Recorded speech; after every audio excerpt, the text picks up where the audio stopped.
Hello Jackal! In today's video I'll show you how to blur out the background in DaVinci Resolve quite easily using this method and easily using the same method but with a different result, and the tedious way if you don't have the studio version but will still be able to do it. It will just take a lot more time. Now let's get digital. So the easy method, let me just use a clip. The easy method is to go into the color page. You will go to the effects, type in depth, use a depth map, connect it. You will want to adjust it, so you have an object that you want, be it black or white. We can then simply invert the selection. So you'll want to adjust the map level, adjust the fur limit, adjust the near limit. So in this case, I want to just focus on the woman if possible. We can also use the gamma to our advantage.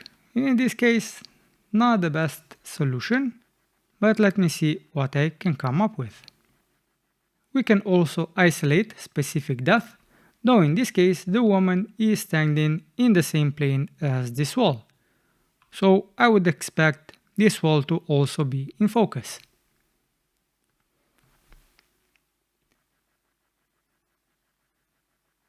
So at best we can make maybe this adjustment. We can adjust the tolerance by a little bit, and we can also adjust the softness. And you can use the map finesse by either expanding and contracting the expansion and also blurring it out a little bit. Now to see what we actually make, we'll right click, add a node, and add a corrector node, connect it at the end, connect the alpha of the second node to this one, and what we need to do is disable the depth. So disable depth map preview. And now inside the last node, we will simply go to the blur option and adjust the blur. So in this case, as you can see, I'm blurring the foreground, so I have to go to the depth map and invert the selection. And now I have a blurry background. So this is the easy method to blur the background, and it's good because it stays blurred and you don't have to do anything else. Now the second option is in the Fusion page, so let me put on a new clip. This will be in the Fusion page. I will use a blur node. You can use any blur that you want. I'll just use this one. I will also use a depth, but not blur. I will also use a depth map, the same as I have used in the color page. Connect it like so. I'll display it on the left side. In this case, it may take a little bit to show up, and the result will be different than what it was in the color page. What that is, I actually do not know.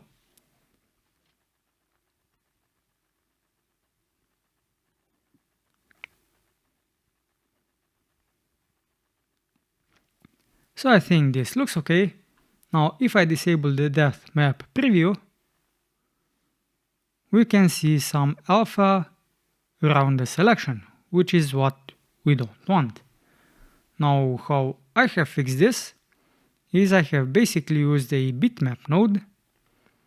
So shift space, bitmap, connect it, and this will now basically get rid of the alpha channel. So I can connect this as a mask in the blur node, and currently nothing has changed. We should see some difference. Well, we don't because it's not connected to the output. So let me connect it, connect the mask, and now we will see some change in the media out. Again, go to the depth map node, invert the selection, and now as you can see everything is blurred. We would have to tweak the selection a little bit. Now in this case it's not a good solution, because the woman is standing in the same plane and the door frame is also the same kind of color as the clothes.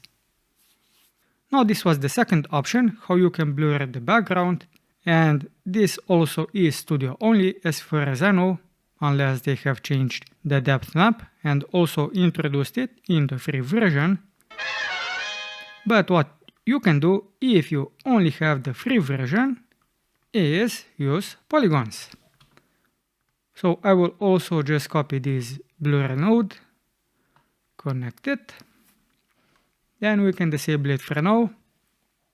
I will go to the beginning, but you can also go to any point in the clip that you want to apply the mask to. Make a polygon. This will automatically animate it. You can disable this, but the animation has to be enabled. Also, you will want to connect it. If you make the selections while the node is not connected, the scale will be off. So do connect it and make the selection. In this case, I'll select around the woman. And I will just do this quickly so you can see how it works, but you should make a nicer selection. So now I have this polygon. If I enable the blur node, and now I can go to the polygon node and click invert, and this will blur everything that is not selected. But as you will see, when I move over the clip, the mask or the polygon stays the same. So this is what you have to animate. Now in this case, I am lucky because the woman does not move much, but if you have a lot of movement, you will have a lot of work. So I can just go to the ending of the clip, select all of the points, position them where I want them to be, make some changes. Again, I'll just do this quickly. So now I have the ending and the beginning. That's all good. But you will still need to go over the clip and make some adjustments. And when you do make a change, you will see a white dash. That is a keyframe that you've made some changes. And you can also use these arrows to go to the keyframe that you have made. So you can also always go back to it and tweak it. But as I said, this method is tedious, but still possible to do in the free version. And that's how you can blur the background in DaVinci Resolve. And if you found this video helpful and would like to see more DaVinci Resolve content, subscribe to the channel. I'm Simon, and until next time, Jackal, keep it digital.